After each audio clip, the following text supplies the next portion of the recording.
ما تنساش ان كل اللي احنا بنعمله ده عبارة عن احنا بنظبط الشكل علشان نعمل الموقع بشكل سليم جدا وما يكونش فيه اخطاء. طيب هنروح دلوقتي، مش هروح على كلمة بيجز دي، ولو اني عايز اعرفك يعني الحتة دي موجود فيها ايه بالظبط. البيجز هي موجود فيها المواقع. الوورد بريس عامل بالظبط كده زي ما كأنك بتفتح كتاب. الكتاب ده مش بيكون فيه صفحات، بالتالي الوورد بريس ده صفحاته هي البيجز، كأنك بتفتح صفحة حتى اسمها بيجز يعني. خلاص، يا اما بتضيف اد نيو بيج هنا، او بتروح بقى على الطريقه الخاصه بيا ان انا بحبها جدا، بتروح على الابيرنس. هكبر لك شويه كده الابيرنس دي. تمام، بتروح على حاجه اسمها كاستمايز. هنعمل الصفحات ونرتب المنيو بناء على الشكل اللي احنا بنقلده هنا. اوكي، يلا خليك معايا. يبتدي يحمل شويه بس، يعني النت حلو شويه. طيب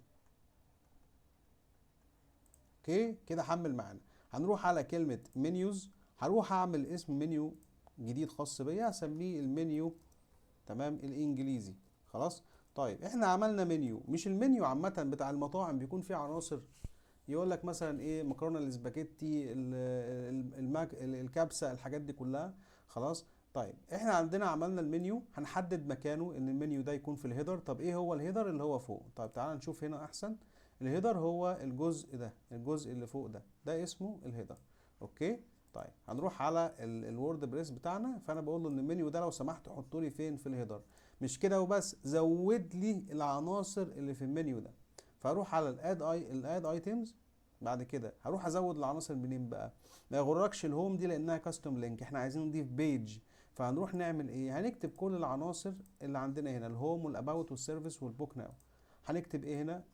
الهوم، خلينا بالانجليزي، الهوم اد. كده انا عملت ايه؟ بص الفرق ما بين الكاستوم لينك، كاستوم لينك هو انت بتربط الصفحه دي بلينك معين، لكن البيج بيكون فيها العناصر بتاعتها. هتفهم الكلام ده قدام.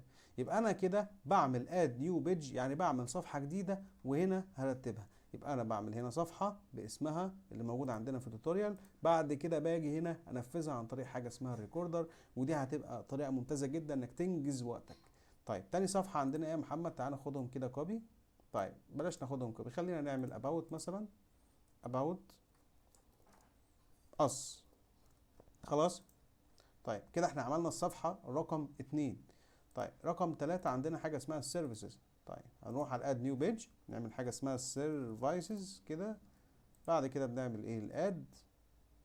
بعد كده نروح على الصفحة الأخيرة اللي هي بوك ناو، هخليها مثلا كونتاكت اس، يعني خلاص يعني كونتاكت اس كده وزي الفل جدا. يبقى انا كده عملت الصفحات بتاعتي على مباشرة على الكاستمايز. طب مش مصدقني؟ طب تعالى نرجع مع بعض كده. بس قبل ما نرجع عايزين نرتب المنيو دي. عايزين نرتب المنيو دي بناء على اللي موجود هنا، هوم اباوت سيرفيس بوك ناو، هوم اباوت اس سيرفيس وكونتاكت اس. كده احنا خلصنا الصفحات، عملناها من هنا من اد ايتمز اد نيو بيج، عملنا الصفحات. وهنا هنرتبها من خلال الريكوردر ده. الريكوردر ده بقى يا سيدي هشرحه لك بطريقه بسيطه جدا.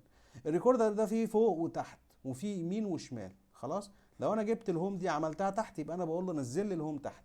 طب لو عملت الهوم دي فوق، يبقى طلعت الهوم فوق. طب لو الهوم دي تحتها عنصر والعنصر ده عايزه يبقى نازل من الهوم، يبقى سب ايتم، يبقى نازل من الهوم، هعمل ايه؟ هروح عاطي حته ايه؟ يمين. كده نزلت. لو انت شايف، هكبر لك الصوره شويه.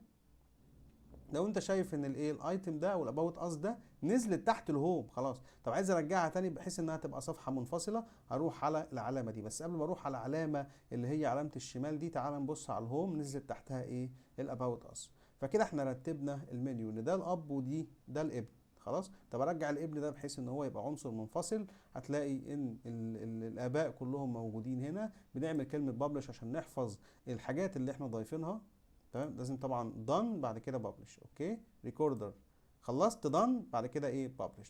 هنلغي بقى العلامه دي كلها، هندوس على علامه الاكزيت دي علشان نتاكد ان احنا عملنا صفحات. بص احنا دخلنا على all pages لقينا الصفحات معموله، ودي طريقه اسهل بانك تقعد تعمل اد نيو بيج.